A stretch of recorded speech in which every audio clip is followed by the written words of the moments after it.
Bienvenidos y bienvenidas a esta edición de Expogame Prime presentado por Samsung. La edición Expogame 2020 completamente digital llega hasta la comodidad de tus hogares dada la contingencia del coronavirus. Estamos en línea con dos tremendos invitados como lo son el maestro Daniel Pesina y Anthony Marquez, actores de Johnny Cage, Sub-Zero, Scorpion, Reptile, todos los ninjas de Mortal Kombat, quien se le ocurra respectivamente, y Anthony Marquez también, ahí arribita lo pueden ver, el sombrero de Kung Lao. Vamos a empezar a conversar un poco.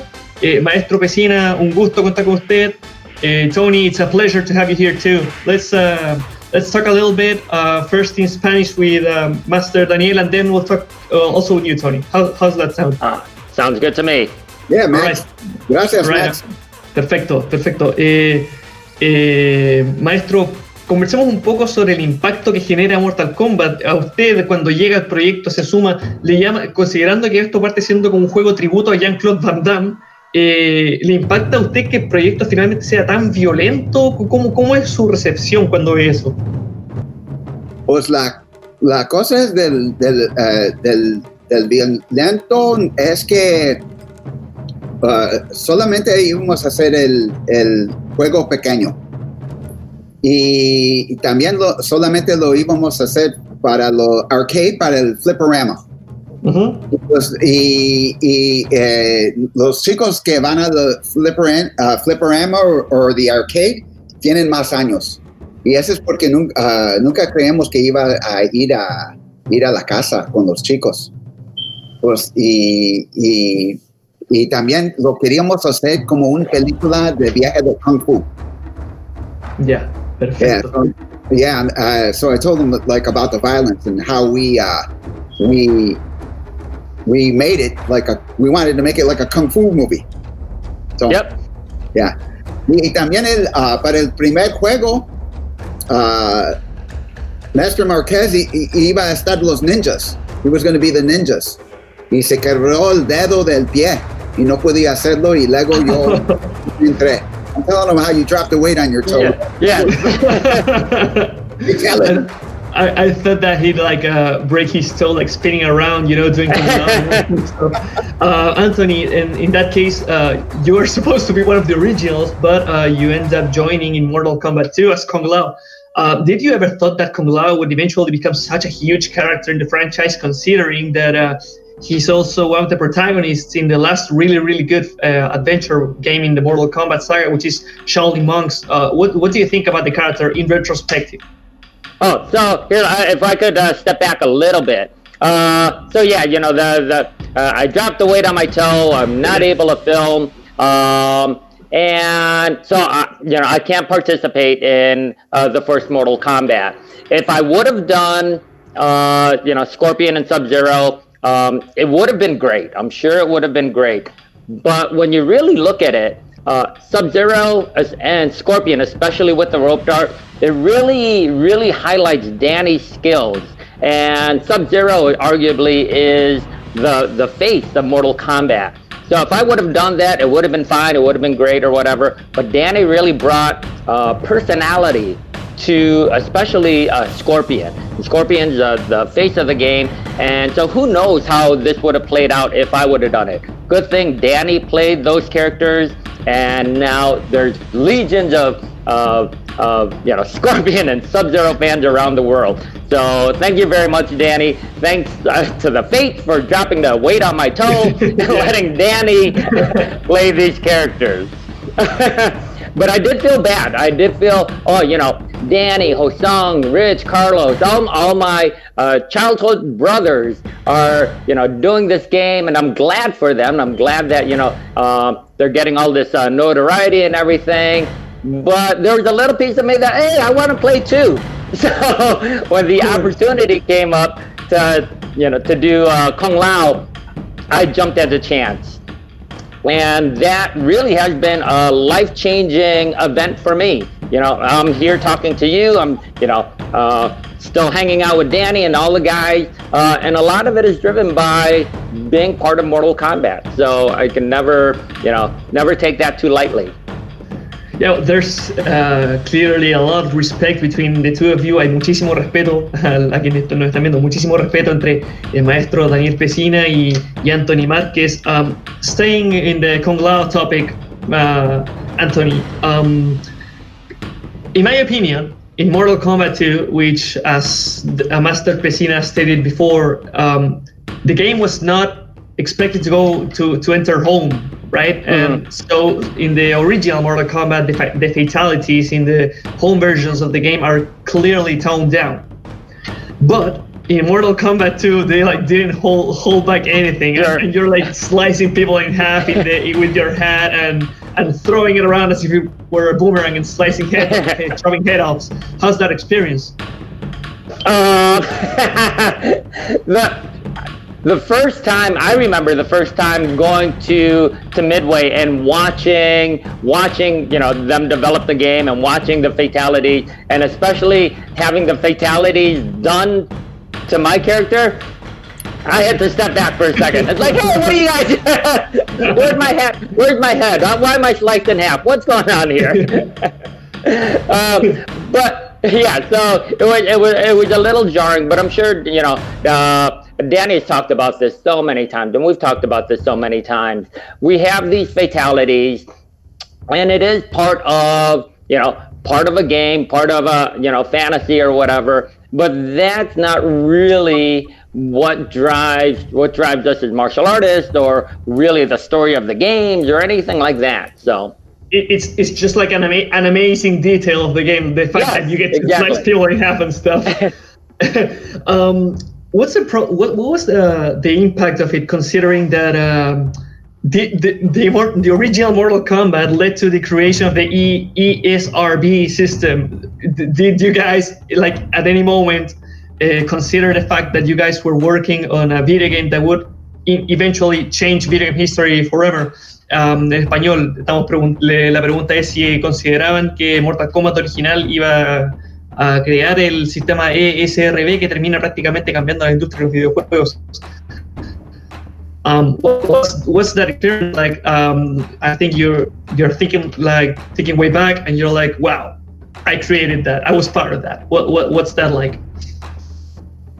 I think, I think we weren't even focused on we were so much focused on creating like the game, and not only, the whole creation was always, at least from my point of view, always the personalities trying to create something more unique than the next one.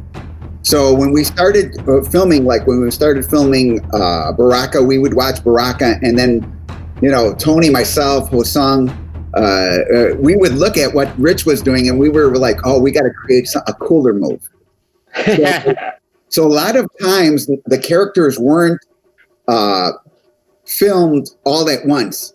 We filmed for a couple days, and then somebody would come out with something cool, and then we would have to have a response. We would have to come back and film a response to a particular special move. We had to, when Jax rips her arms off, we all had to come back into the studio and do a move where we got our arms ripped off. So we were always going back and forth. So we never really thought about it as violence. We just thought about it as doing a cool move. So we weren't, at least for me, as I recall, we didn't. It was never really about, we're going to create this rating. We were just, who's going to have the best and coolest moves? What do you guys think? At least in the first three classic games, which are the ones that use these character sprite graphics, right? And then they sadly moved to 3D with Mortal Kombat 4, but that's another conversation. I don't think I want to have it right now. But what are your favorite fatalities? I mean, Master Pesina just told us how you guys were constantly trying to take it to the next level with each move. What's what's one of the greatest moments in recording? Maybe one of the fatalities, or one of the special moves? Maybe Scorpion Spear or Sub-Zero Spine Rip. What's that about?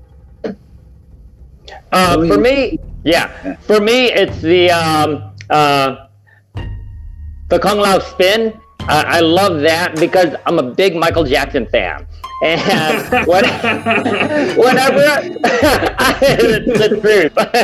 And so whenever I can incorporate, obviously I'm a big Bruce Lee fan. I love martial arts. I love everything. But yeah, I'm a big Michael Jackson fan too. And so whenever I could incorporate any movement that kind of harkens back to him, that'd be awesome. And when we came up with the Kung Lao spin, it's like, oh my God, yeah, I'm going to spin like Michael Jackson, and people are going to blow up all around me. So that's actually my favorite move. Which song was playing in the background? Billie Jean, Black or White, Dirty Diana? It's always Smooth Criminal. Smooth Criminal is. All right. I'm never going to see that fatality in the same way again. Let me just say that. Maestro. I recall when Tony was doing a spin and how he would put the leg out to spin. and people can't imagine. I wish some of that extra footage would have survived. Again, especially for Tony and Rich, when they put on the costumes, their personality really, not the personality changed, but parts of their personality really came out.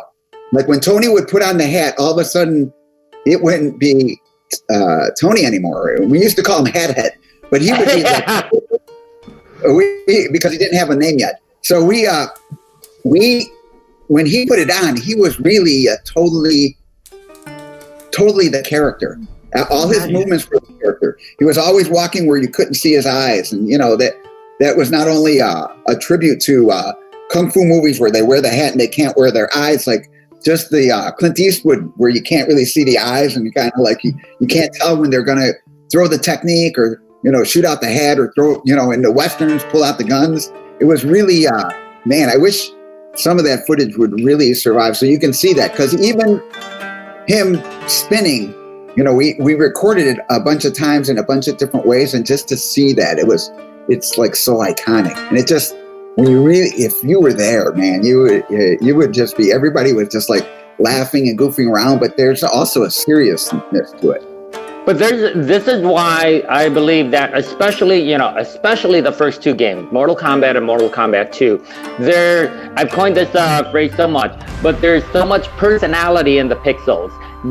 Johnny Cage wouldn't be Johnny Cage if Danny wasn't him. Same thing with the ninjas. Same thing with Liu Kang. Same thing with Kano.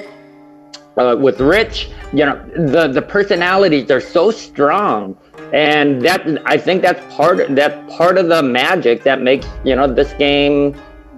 It's the same game that we're talking about 30 years later. So it wasn't just me. Danny, Hosung, Rich, Carlos, everybody involved, especially in those first couple of games.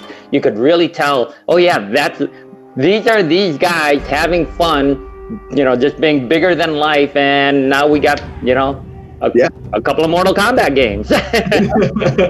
Yeah, you guys were clearly part of something historic. Maestro Pesina, para conversar un poquito también en español. Sorry for this, Tony. Just no problem.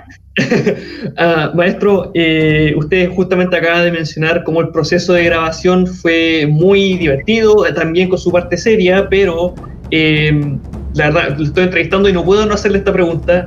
Son dos. Uno, si es que duele hacer el golpe de Johnny Cage en el cual usted se agacha. Y dos, ¿qué es lo que grita Carlos cuando hace el Flying Thunder contra Raiden? Ajá. Ahorita, y también para los amigos allí de Chile y de Hype, mi favorito, my favorite fatality es el de Sonya Blade, porque yo lo creí y yo quería, y cuando ella la hace, siempre es porque era una mujer bien fuerte. Cuando le creí, no era que, porque es como en el arte marcial del yin and yang. Porque el beso es algo de cariño, más cuando te lo da es algo que te mata. Que te mata, claro. Y así, y that's my favorite fatality is Sonya Blade's Kiss of Death. Y también cuando hice el golpe del de los huevos. Split punch.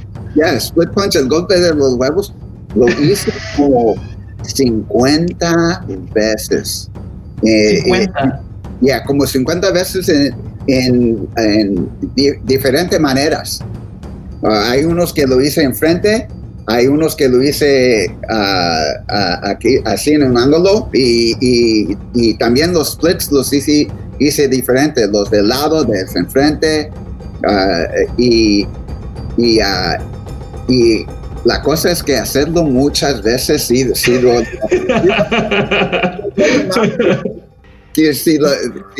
te pega. You know, I'm just talking to Tone about the split, and we filmed that thing like 50 times. Casi todo que creemos en los primeros 2 juegos lo grabamos como 50 veces. Y yo creo que en el primer juego muchas veces borramos el tape para ponerle más movimiento. A ver qué pasa. Nomás, y también el chiste, y disculpen mi español, el chiste de Raiden es que lo querían poner que vuela como Superman. We're talking about Raiden, the Superman right now. Y Tobias le dijo, fíjate, párate y pon las manos para arriba. Y luego él lo hizo y yo le dije, pues no se ve como si está volando, porque uno de veras cuando si brinca no está flojo, hay un parte del cuerpo que se pone duro para hacer ese movimiento. Y le dije, es mejor si se agacha y se pone en un escalón que estamos usando para hacer cosas. Y luego luego le dije, también así él puede apuntar los pies, porque si está parado, los pies se ven está parado. Y Tobias dijo, es buena idea, vamos a hacerlo. Y cuando se agachó a ponerle en los escalones, y disculpa, se machucó los huevos. y él hizo, así. I'm talking about when Carlos was first doing Raiden's Flying Thunder Good. Man thing. Right. The joke was that when he went to, I put him on the stairs, and when he positioned himself on the stairs and picked up his legs, he smashed his nuts. And he yelled out, he was like, like that. And we kept on, nosotros seguíamos a hacer ese ruido y abordarlo, como un chiste, hacerlo.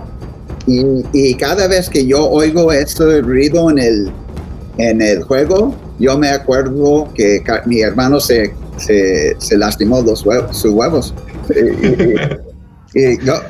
Y no sé qué de veras, no sé qué grita, nomás yo sé, ese grita es porque pasó eso haciendo el juego.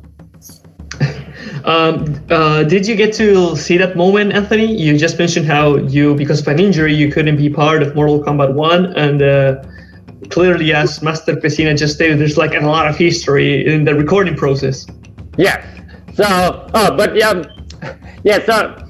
here, let's go back for 1 second. And so, especially with like Danny's split punch, okay? So everyone's laughing, ha ha ha, this is a great move, whatever. But especially, we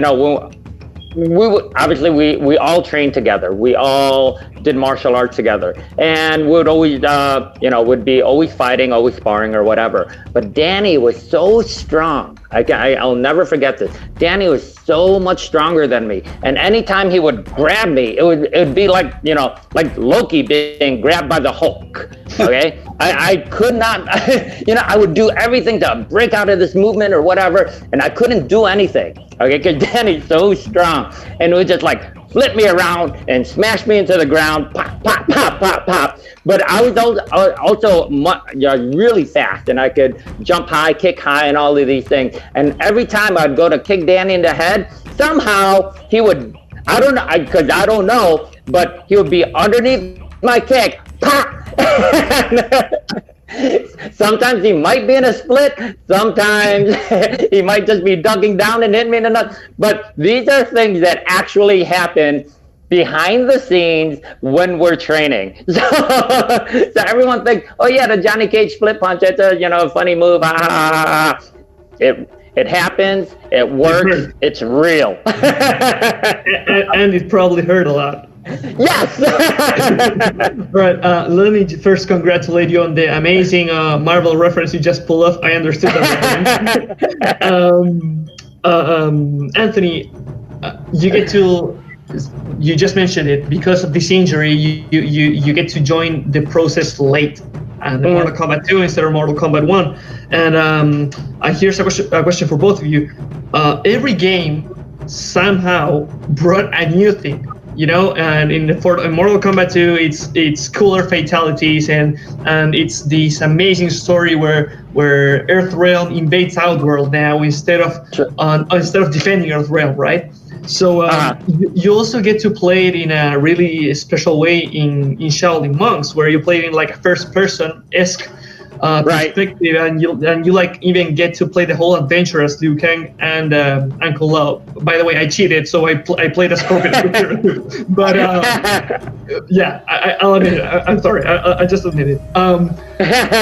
What's the creative process? Because we've talked a lot about how it's like a lot of kung fu martial arts, but people seem to forget about sometimes that Mortal Kombat has a really cool story about oppression and invasions and stuff. And in Mortal Kombat 11, the newest entry, you actually get to see it in like the goriest version. But originally, this comes like since a long time ago. Did you guys enjoy the creative process, like story wise? Oh, this is one of those things that I thought was, so incredible about Mortal Kombat, especially at the time. These developed storylines. It's not just a little guy jumping across the screen trying to get coins or whatever, or spaceships coming down or whatever. It is very much a very developed storyline. But a lot of it was drawn from Danny could speak more on this than I could, but on comic books, on martial arts movies. So Danny. Please. Yeah. Yeah, with the whole, at the beginning too, when we because the game was so, one thing, the game was so, the budget was not big. No había mucho plata. Y una de las cosas que Tobias me preguntó, ¿puedes conseguir más gente a trabajar? Nomás solamente no podemos pagarles mucho. Nomás si podemos, si tienen una idea, pues lo podemos poner en el juego. Y yo creo que ese proceso nos ayudó a hacer historia. I'm telling him, Tone, how originally, because it was so low budget and John couldn't really pay people to get them in and to help them on this project, he was like, you guys can put in whatever you want. And I think that really helped a lot with the storyline, because we got to put in input. Cuando estamos grabando los movimientos, hablamos, hey, fíjate, vamos a hacer esto, y también con chistes y momentos serios, hicimos poquito de la historia allí. Porque Tobias, cuando lo creó, él quería tener no solamente un juego, él quería tener como un juego que tenía historia, casi como una película. I'm telling him how Tobias wanted it not to be like a normal video game. He wanted to really have like a story with it. And we got to goof around and, create things with that. Speaking of which, what's your take on the original Mortal Kombat movie? I didn't think, I thought it should be darker. Yeah. I thought they should have fatalities, and the fight scene should have been darker. So in my opinion, that's it.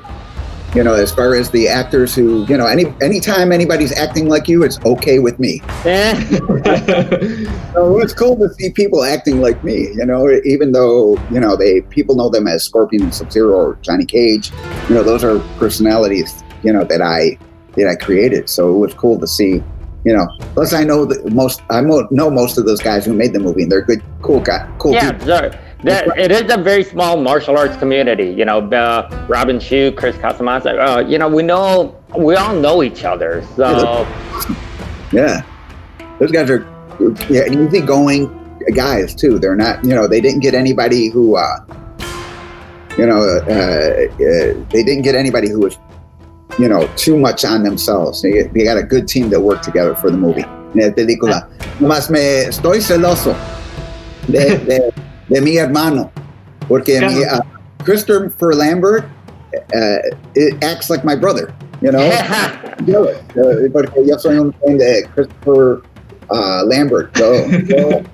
Yo vi el Highlander cuando hizo Tarzan, lo vi como 50 veces.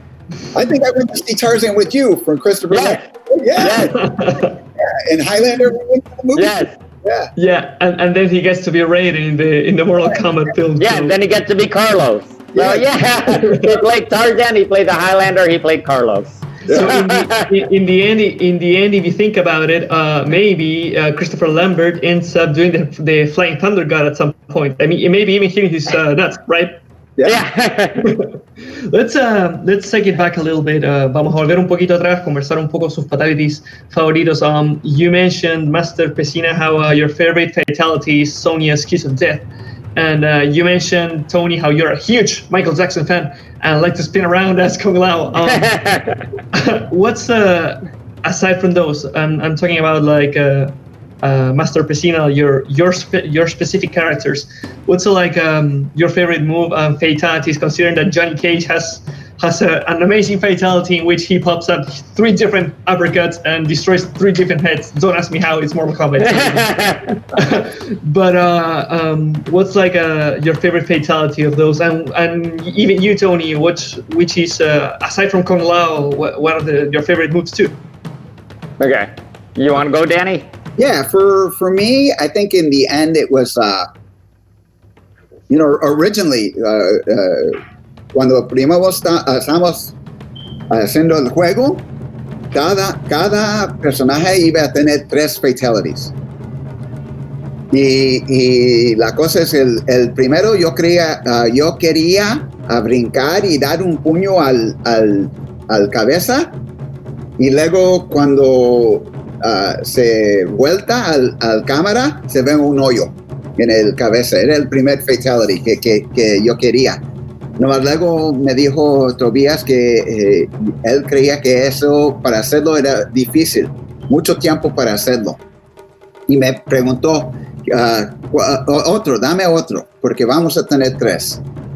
Y pensé y dije, fíjate, yo quiero que cuando lo voy a acabar, porque ese no había fatality. Siempre decíamos, how do you want to finish him? ¿Cómo quiero acabarlo? Y dijo, okay, fíjate, yo quiero que se caen hincado, y le voy a dar unos golpes y luego le voy a quitar el cabeza. Y grabamos eso y lo vio, y yo dijo, yo quiero el tercer lo vamos a hacer más pequeño, el movimiento más pequeño, más simple. Perfecto. Y me dijo, y yo le dije, pues luego solamente quiero quitar la cabeza. Y así pasó, que en el fin, Johnny Cage takes her head off. Y posteriormente le saca la cabeza 3 veces al oponente también. Yo creo que ese glitch nomás sí sirvió, porque Mortal Kombat tiene muchos glitches. Y gente lo juega tanto. Y ya conoces, en Chile hay chicos que pueden jugar el juego 3-4 días completos sin dormir con los amigos. Están fuertes y encuentran todo que está en el juego. I'm talking about how, even with the glitches, there's fans, especially in Chile. They stay up 3 or 4 days. They're playing the game. They find every single thing about the game. Yeah. Mortal Kombat is just an amazing franchise, and it's clearly maintained in time as such. You know, like we're talking about the beginnings of Mortal Kombat, how you guys mentioned how it's like a low budget stuff, and it ends up becoming this monster of a video game franchise, which 30 years later is still kicking butt. Tony, please. Oh yeah, I think my favorite fatality, you know, outside of like the Kung Lao stuff, I love Kano. I love Kano, and I love, you know, to grab the heart and hold it up. And like Danny was saying, you know, I think it was saying about like, how do you want to finish them? And that's something that, you know, like Rich, how about like, you know, from Indiana Jones, and you grab the heart and he's holding it up like this. It's very much that creative process. And again, that, you know, that really gave personality to all of these characters. But, you know, to watch Kano do that, and then to remember Rich talking about this stuff, that one's actually my favorite fatality. So, but all of it, like especially with the Kung Lao stuff, all of the things that Kung Lao does, you know, it was an opportunity to do something, because you know, we'd been training in Chinese martial arts. You know, Danny's been training in all different types of martial arts, and then when I met him, he was already training in Chinese martial arts or like by the time we did Mortal Kombat, like 15 or 20 years, and I was doing Chinese martial arts for about 15 years by the time I started shooting Kung Lao. So to train all this time, and then to have the opportunity to put it out there in the world, it was, you know, mind-blowing. It's amazing. I'm so happy that Danny brought me in on this project, and you know, I could showcase all of this stuff. But again, it's all about the personality that comes through all of these original characters. But yeah, in terms of fatality, it was very much, you know, Rich, I want to be like, you know, Indiana Jones or whatever. Danny was always there. He's always trying to top everybody. This is Danny. This is Danny. So this game could not exist without this chemistry, or it wouldn't exist the way it does. That's for sure. In a certain way, it wasn't enough to like perform like as 4 different characters in the game. Like he wants to like top it up in every way possible, right? Oh, this if you guys, especially a younger Danny, this is him. Yeah, mucho tiempo. El juego solamente enseña tan poquito que las cosas que creemos haciéndolo. I'm telling them how the game really, in the end, shows so little of the things we were really doing to make the game. Siempre estamos haciendo un movimiento y luego lo vemos en la cámara cómo se ve, y luego hacer cambios y unas veces hablar y hacer cosas, a ver cómo lo podíamos hacer el juego mejor. Y también porque nosotros estudiamos el mismo artes marciales para hacer los técnicos poquito diferente. El patada, cómo íbamos a cambiarlo un poquito diferente para que así todos los personajes no se ven el mismo. Era difícil, era trabajo. I'm telling Tone how we would look at each other's move, and we would try to, because we all took the same styles, that we would try to change it a little bit to keep our own, the character with its own personality. Yeah. You know, that way it wouldn't look exact. Each character would look a little bit different, you know, do the technique a little bit different, but try to do it the same, because it is a video game and they needed stuff to look the same. But how we would look at it over and do the movements maybe 40, 50 times. Unas veces 50, 60 lo repitamos para cambiarlo, para agarrar el mejor. Era trabajo. It was a lot of work. Maestro, usted también contamos con usted presencialmente en la Expogame de Temuco. ¿Cómo lo trató Chile en esa ocasión? ¿Qué recuerdos tiene usted de esa visita? Me acuerdo que también me acuerdo que la cosa es la gente. Porque muchos por social media, por el media social, conozco mucha gente, nomás no de cara a cara. Lo conozco, lo veo los retratos y no el voz, en manera que hablan y cosas así. Y cuando fui a Temuco había mucha gente que yo conozco de Facebook y Instagram. Y la cosa es que a verlos de cara era bien especial a mí. Ese es el más. El comida sí sirvió, y también el pisco y coca. Sabroso. Nomás el más es, yo me acuerdo de la gente de estar con la gente allí hablando y hacer ese. Mi familia, hacerlo. Vamos a refatizar eso un poco nuevamente. Mirando la cámara, Daniel Pesina acaba de recordar con mucho cariño cómo a él le gusta mucho la piscola, este claro exponente de lo que es la gastronomía chilena. Usted estuvo en Temuco y también vino a Concepción después, si no me equivoco. ¿Cómo fue esa visita también? También el mismo es porque yo vivo en una ciudad grande. Ciudad, sí. Y cuando voy a Temuco, a Santiago, casi es el mismo, casi el mismo. La ciudad está grande y es casi el mismo que vivir aquí. No, solamente la gente es diferente porque tiene uno de su manera de crecer en la ciudad diferente y a conocer esas cosas y conocer la gente ¿cómo se dice? Me dio suerte para tener ese honor a ir a esa ciudad y conocer la gente, porque en fin, en mi opinión, gente están mismo, nomás también están bien diferentes. Y es buena cosa. Y también es buena cosa a conocer para que me conocen y yo los conozco a ellos.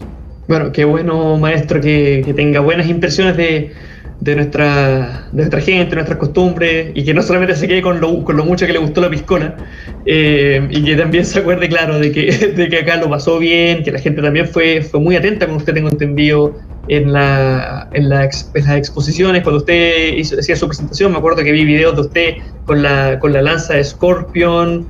Mucha gente se le acercaba, le conversaba sobre su rol en esta icónica saga como lo es Mortal Kombat. Y ojalá que gente que escuche esto y mis amigos y amigas, pídanle que vaya, que traen a Anthony Marquez, Kung Lao. También él es él canta y es un músico. Y ojalá que un día que pueden disfrutar un concert de Kung Lao. Allí, bueno. Allí. Yeah.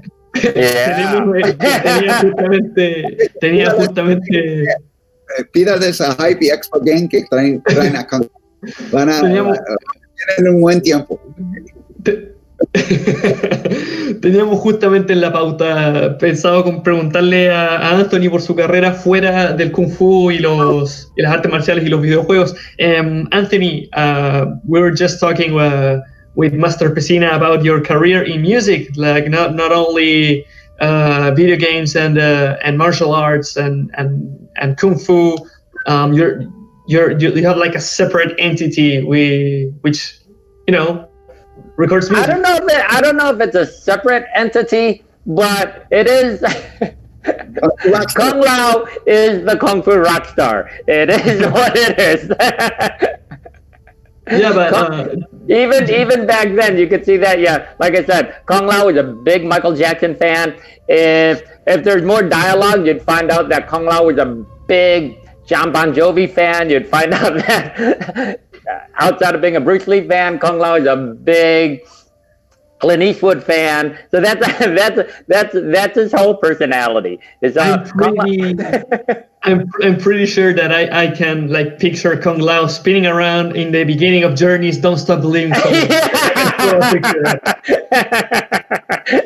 Exactly. So what's that like? What's that like? What's it feel like to like like separate from this first thing that is Mortal Kombat and then enter music? It's like two opposite poles. Yes, Kung Lao is a rock star, but it's like two separate poles. Video games, music. What's that like? Oh, but the whole thing is okay because so Kung Lao is this rock star, and he loves martial arts. I don't know why I'm talking about Kung Lao in the third person now, but whatever. Kung Lao, he loves martial arts. He his life is devoted to martial arts. He'll defend the Earth realm. This is what he does.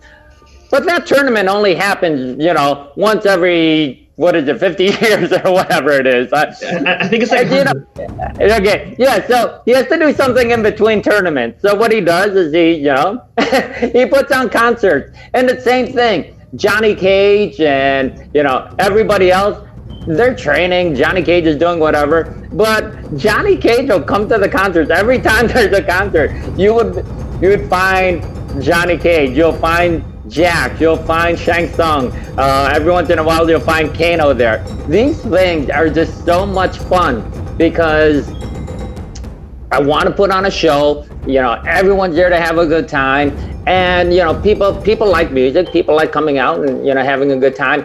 And then all of a sudden, oh, Johnny Cage is in the audience. Oh, Jax is in the audience. Oh, Shang Tsung's in the audience.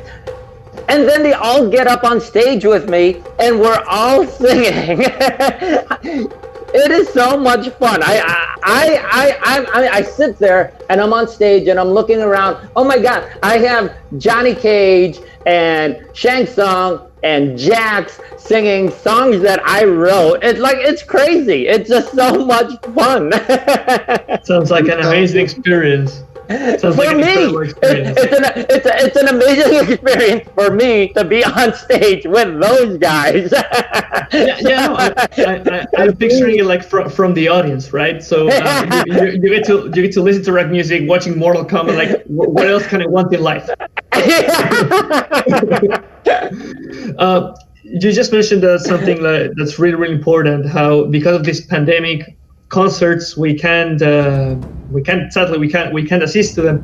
Sure. How's the COVID situation treating each of you? ¿Cómo les está tratando la situación de la pandemia en sus respectivos hogares?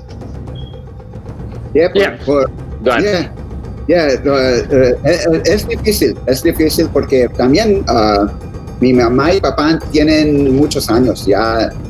Mi mamá tiene 90 y mi papá 94 y todavía viven solos y nomás yo voy a verlos cada otro día y a estar con ellos y yo tengo que ponerme la máscara y lavarme las manos. Nomás aquí en Estados Unidos hay mucha gente que no cree en eso y para mí es triste porque yo quiero que mi papá y mi mamá sobreviven, que no le caen eso y que se van más rápido que su tiempo. Y les pido a todos que ponen las máscaras y se lavan las manos, por favor. Me hacen un favor. So I'm just telling them how my parents are older and I wear them, wash my hands, and here in the U.S., some people just ignore it. And so I'm reaching out to whoever hears this to wash their hands and wear their masks and do me a favor and do that. Sure. Boom. What's it? Yeah, so we're in the same boat. My mom is also very old, so I am very, she's in that age range that is the most susceptible. So yeah, I am very concerned. And then in terms of how we interact with everyone, we all miss conventions. We all miss being part of this community. It's hopefully at some point we can move forward and be back into being part of a huge community, whether it's conventions, whether it's concerts or whatever. It's just, we love being in front of people, love interacting with people. It's just it's just so much fun. And even in in martial arts, there's restrictions and how we can train people and all of that. So, but we just have to keep moving forward. There's no way that we'll give up being who we are. Danny'll keep putting out martial arts videos online. I'll keep releasing music. And make sure all of you guys pick up the new Kung Lao Believe CD. It's a full album from Believe all the way through Coming Through the Fire. Also, there's a karaoke track of Believe, so everybody better learn the words. We're gonna shoot something. We're all gonna you guys are gonna shoot the footage over to me. We're gonna build this whole worldwide Believe video. It's gonna be awesome. All right, let's take that moment to really emphasize Kung Lao's music career, and please go on. But yeah, we all miss this. We all, obviously everybody wants everyone to be safe, especially our parents. We they're the most susceptible, so we really need to be aware of the health of our parents if we're lucky enough to still have them. But yeah, somehow we'll figure out how to move forward. I'm glad that you're doing something like this to get us in, so that we can still connect with the rest of the MK community. Without people like you doing things like this, Danny and I'd be just having a drink and laughing with each other. But now we get to. Now we get to, yeah. Yeah, now you get to have a drink, laugh at each other, but make it public. Salud. Yeah. So thank you very much. Thank you for giving us this opportunity to be part of the community again. Thank you. Our pleasure. Nos sumamos a las palabras de Anthony de que nunca están de más los cuidados con el tema de la pandemia del COVID-19. Claramente, si las circunstancias fueran distintas, la Expogame sería esa convención de pasillos lleno de gente que ustedes están acostumbrados y acostumbradas a disfrutar. Ahora las circunstancias son distintas, pero logramos llevárselos a la palma de la mano, al celular. Maestro Pesina, retomando un poco el tema de Mortal Kombat para la comunidad. Históricamente, muchos grupos, principalmente conservadores de Estados Unidos, intentaron boicotear la franquicia porque era muy violenta, porque no querían que sus niños lo jugaran. ¿Qué opinan ustedes? And Anthony, I'll also mention this in English in a bit. ¿Qué opinan ustedes de esto, considerando que 30 años más tarde es, creo yo, la franquicia de juegos de pelea más grande de los videojuegos? También los boycotts y cosas así de cosas siempre son opinión de una gente tiene su opinión, ¿me entienden? Yeah, y pues uno de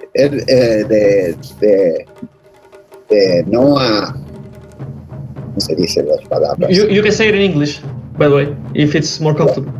Yeah, we're just talking about the boycotts and stuff like that, with the violence in there.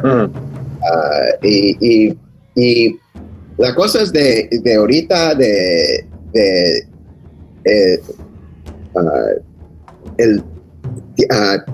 aquí para cambiar ya lo tengo. Para cambiar es difícil y y cuando uno crece cuando está pequeño, cuando uno crece le duele los bones, ¿cómo se dice? Huesos, but you can say it in English if you want.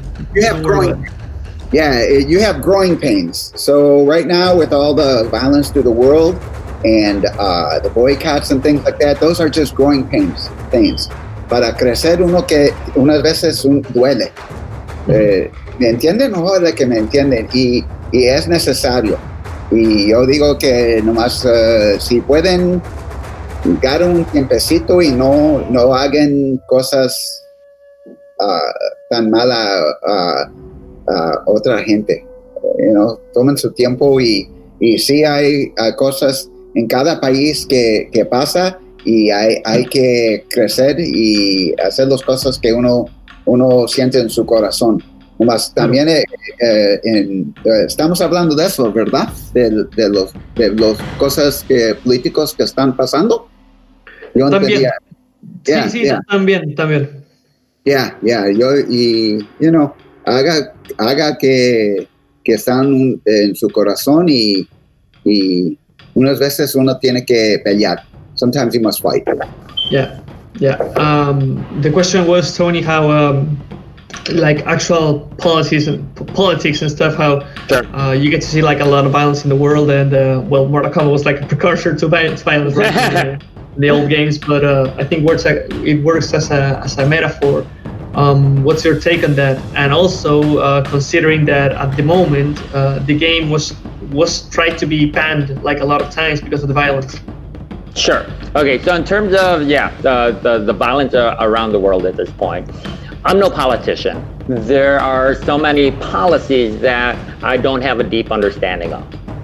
That being said, I think all of us, whether, speaking in terms of the US and Americans, or, Americans and everyone around the world, I think at our heart, we're all very much more similar than different. Yeah. We're all much more similar than different. If we can just maybe, have a little bit more understanding for each other, a little bit more empathy, and understand that, whenever we have conflict, there's two sides to this coin. And if we could all just step back and remember, hey, we're all part of the same people, we're all part of the same planet. Let's try to be a little bit more understanding to each other and see what the other side is actually saying. And if we could come to some sort of agreement, that's what we should be working towards. Because ultimately we're all one people. We're all one planet. Yeah. And so maybe if we take the focus away from, this is how we're different, start from the starting point of, hey, this is how we're all the same. We all love it, we all love our families, or for the most part, we all love our families. We all just want to live a good life. And if we could start from there, then maybe we could start having conversations. We all fight for Earth Realm, right? Yep. Yes, we all fight for Earth Realm.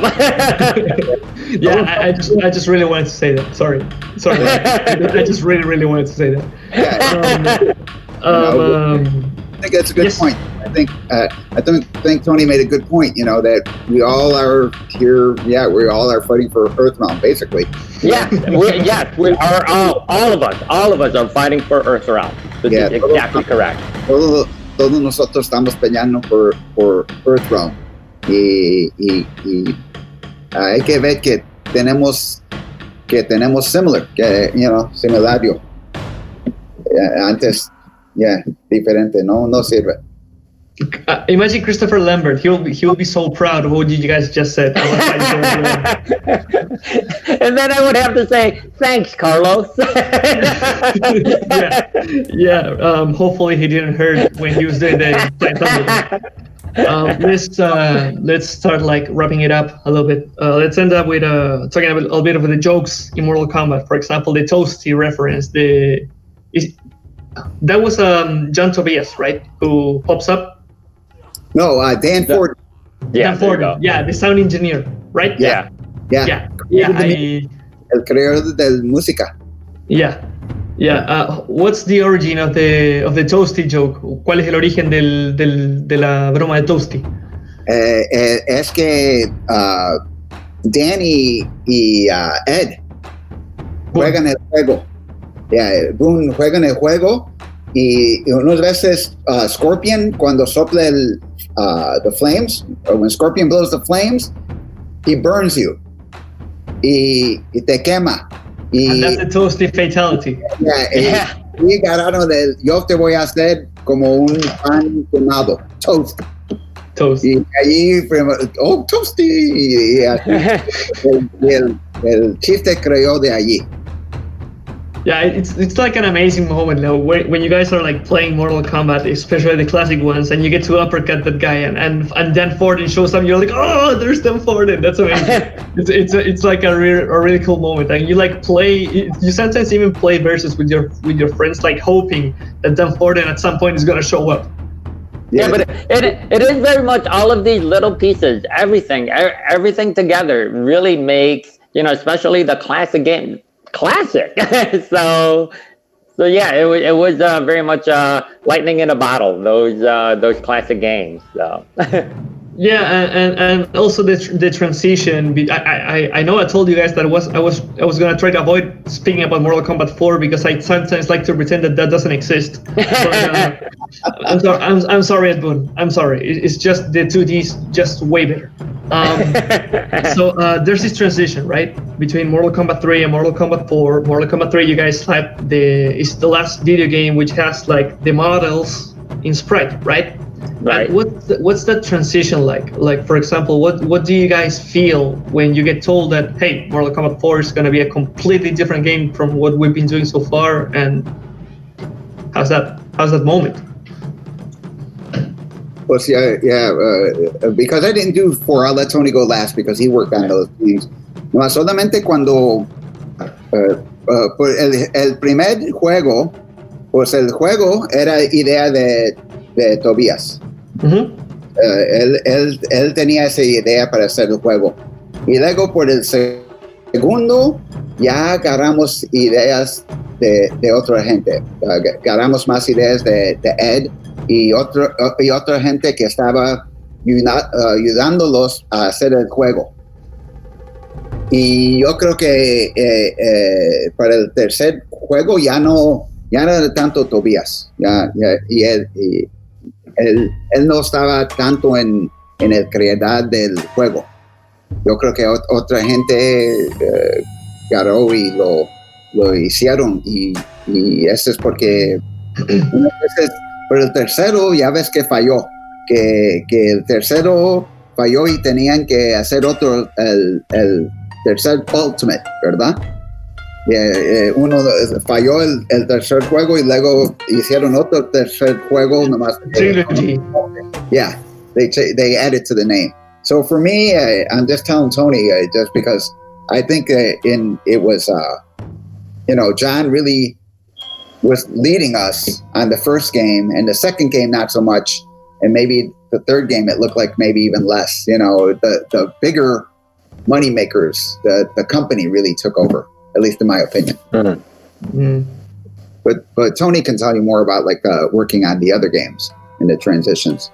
What's the second more or less what's the second saga like after the jump to 3D in Mortal Kombat 4? Sure. So yeah, there was a transition. Danny would know, especially moving from. Okay, so you have Mortal Kombat 2. I think arguably might be the greatest game in the franchise. Okay, but that's everything together. Where the Boone, Tobias, Vogel, all of us, there's that magic that just happened. And then Mortal Kombat 3, Danny was no longer involved, on that game. And yeah, they're fans of it, and there's new developments or whatever. But was that the greatest game in the franchise? I don't know. But what was missing, Danny was no longer there. Hosung was no longer there. And you can't just start taking pieces away and think it's still going to be the greatest game ever. And then by Mortal Kombat 4, we switched over to motion capture or whatever, and I worked on that one. But I hate harping on this, but there's this personality that that you could see, even just watching, the footage that you showed, there's some sort of, there's a personality that comes through in these characters. And I think it was kind of led away, especially in Mortal Kombat 4. And I'm a big fan of all of these games, especially Mortal Kombat 11. I think it all looks great and everything's great about it. But just like Star Trek, you have the original series, and nobody's going to replace James T. Kirk. Nobody's going to replace Johnny frickin' Cage right there, okay? But then you have the next generation, like Mortal Kombat 2. Oh, maybe that is the greatest. Who knows, And then you have all the other iterations of Star Trek, and some people love it, some people hate it, or whatever. I think it looks great, but you can never replace the original series or the next generation. And just like Star Trek, it's the same thing with Mortal Kombat. Maybe the new games are great. I love them, but there's one Johnny Cage. Let's face it, there's one Johnny Cage, there's one Sub-Zero, one Scorpion, one Liu Kang, one Kano, that's for damn sure. So you really love the fatality. You really love that fatality. I think maybe Max, maybe sometime we can have Rich Kano on it, and you can really see why he is really Kano. He is. Yeah. It's him. It is so much of his. I think out of all the personalities, Kano has so much Rich in him. Yes. I'm looking forward to that opportunity. By the way, I tried to avoid mentioning this during the interview. I actually play as Sub-Zero in most of the Mortal Kombat games, and Johnny Cage too. So, yeah, this is like wow. You can't beat that. Yeah, I know. So, please, what? No, I said you got to believe. You got to believe. I believe. All right. I think that we have to start wrapping it up. Interview-wise, it's been a huge pleasure interviewing you guys. We've had a lot of fun. Please say hello to the Expogame community, considering that this year it's different. It gets to their houses instead of having this huge event with a lot of people and cosplay and video games. Sadly, the pandemic has to make it in a different way, but I think we've delivered. Estamos empezando a cerrar esta entrevista para que Tony, Maestro Pesina, please maybe some famous last words. Sure. Where am I at? Am I back on here? All right. So, I just want to say, this is Anthony Marquez, better known as Kung Lao. Let me show you some of this stuff. Here is the original hat. Here is, are you seeing this? Here's a CD that everyone should buy on Spotify, Google Music, everything like that. But I'm just so happy that you brought us to the Expogame. Really happy that we're able to interact with the community. So thank you very much, and hopefully we'll see you live sometime soon. Y gracias a todos de Expogame, y ojalá que nos juntamos vivo pronto. Nomás aquí estamos en esta manera y hay que disfrutar y se cuidan mucho y también se acuerdan que todos somos gamers. Protect the earth realm. Yes. Gotta believe. De esta manera cerramos esta edición de Expogame Prime presentada por Samsung, la Expogame 2020, distinta pero igual de buena que en otras ocasiones. Maestro Pesina, Anthony, huge pleasure talking to you guys. Esperamos que al mismo tiempo puedan visitarnos en las próximas ediciones. Como bien decía Tony, como bien decía Daniel, esperemos que podamos superar esta situación y que efectivamente los eventos masivos con harta gente y con mucha felicidad y alegría puedan regresar y lógicamente esperamos poder contar con ustedes en otra edición. Tony, hopefully we can have you in person here in Chile. Oh, that would be awesome. Muchísimas gracias. Thank you very much, both of you. Thank you. Estamos atentos a la Expogame 2020. Esto es la Expogame 2020. Chao. All right, thank you.